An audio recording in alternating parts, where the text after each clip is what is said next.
Well, the reason we're training is to take average people and make them exceptional. Superior results.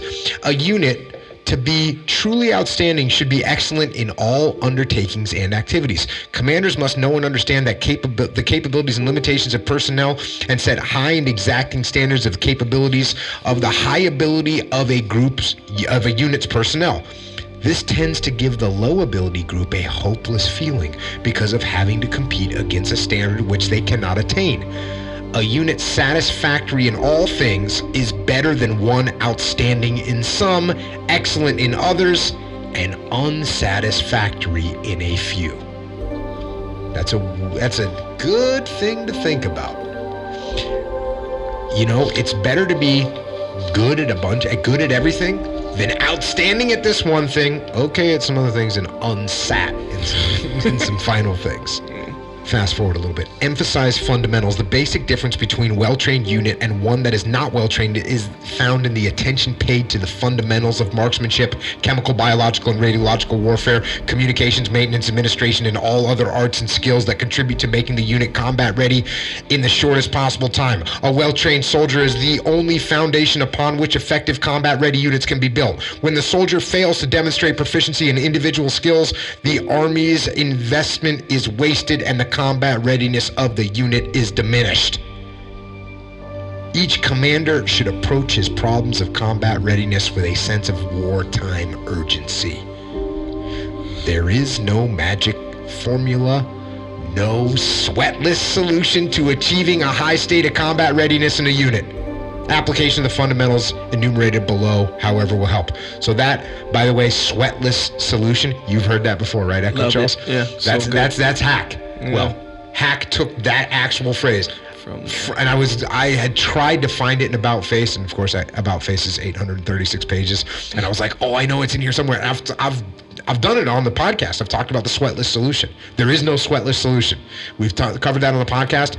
I go through it pretty quick, but basically, I realized my true fear of the water. Mm-hmm.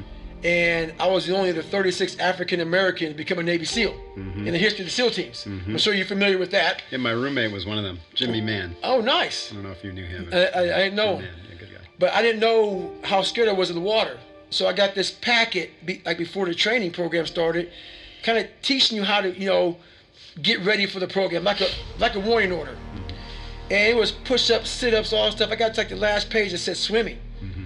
I said, okay, I've never really swam. I'll give it a try. So I got a how-to book on swimming. Mm-hmm. Went to the pool, and this is when I realized why a lot of blacks are not in special operations. You sink. I sink like a motherfucker.